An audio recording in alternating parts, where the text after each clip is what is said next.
The LEC season starts this weekend, and I know we have a fan or two of the LEC, so let's cover my 5 most exciting things about this LEC split. First up, the biggest news that came over this offseason were not roster swaps, but role swaps. We had multiple members from multiple teams role swapping to the jungle to the point where even Dom had to comment on it.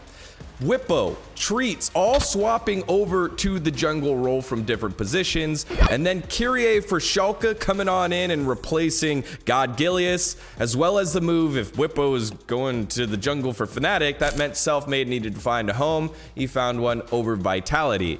Yes, maybe it's because the jungle is a little bit easier. Yes, maybe because there's a little bit more shot calling and initiative currently in the jungle meta. But Dom brings up a good point. Will the meta shift in the future mess up other junglers because they're not as proficient at it? They don't know all the ins and outs of it.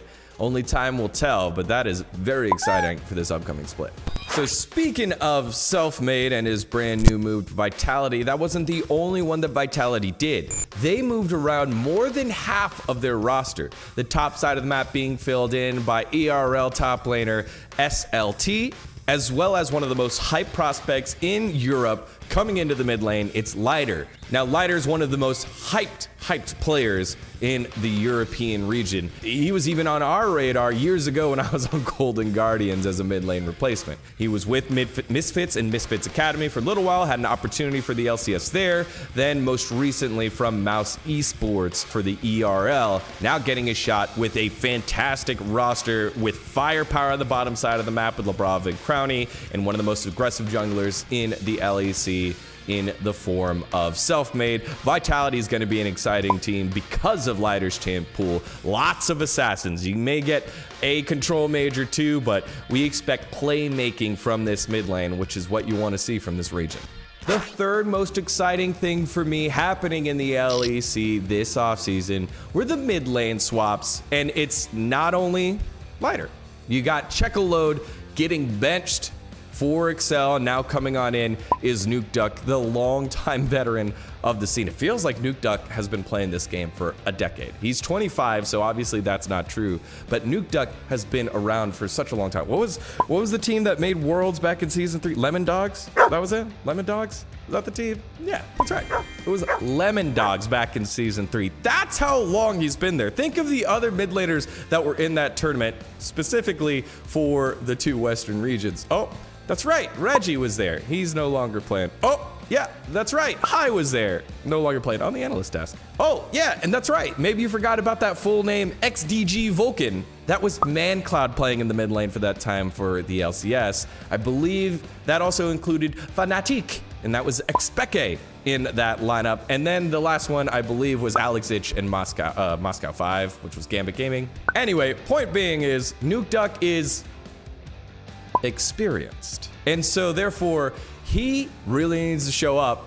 But again, expectations have to be low if you're Excel. Your roster isn't quite there, and you're kind of wondering, Checkaload had like some good plays. I remember giving him out some LEC awards. Is that really the role that needs to be swapped? Who knows? But Nukeduck continues to defy Father Time and still find opportunities. However, this might be one of his last. The other big swap in the mid lane is obviously Abadage leaving for the Hype Squad, the black and red of 100 Thieves in North America, which means there's a big gaping hole to fill and not a lot of money to fill it if you're Schalke, and it is being filled by Nuclear Int. Another mid lane swap for a team that has low expectations, this time ravaged by their parent club's misfortunes in the Bundesliga. It was very clear and great transparency by the Schalke Esports organization saying, hey, look, times are tough and cuts are everywhere. They were able to recoup a decent amount of money, around $1 million reportedly, for Abadage.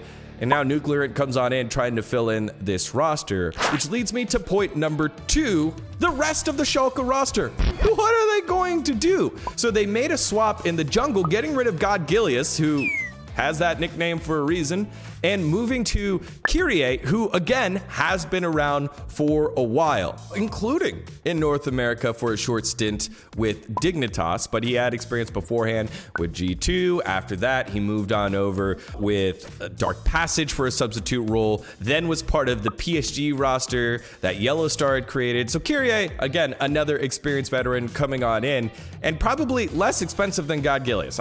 That's what I think this move has to be. Gilius did tweet out, Sag, guess I'll be looking for a team or something like that in the offseason, which meant, well, we know that there's going to be another change. And I think Schalke as an organization wants to do well, wants to do right, but we're getting a firsthand look at what the ramifications of a team that is struggling financially because of their main product and how it trickles down into their esports team. We've heard rumors of that by Golden Guardians and by FlyQuest in North America because of the basketball downfall of COVID. You're not able to get as much money from ticket sales. And so now we're starting to see that here in the LEC. We got to see how those two teams did. FlyQuest 7th, okay, but their roster was definitely different than the one that went to Worlds. And Golden Guardians bottom last with their experimental, less expensive roster. So we'll see how Schalke does coming up in this summer split.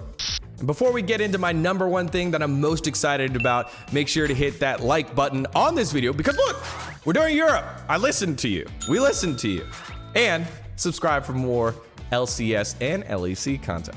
The number one thing I'm most excited for in this upcoming LEC season is, of course, G2, the old Kings. They've been oddly quiet in the transfer market, didn't make any roster moves, have put out a couple of meme videos on Twitter, but not really popping off every day in the Twitter sphere as much as they normally do.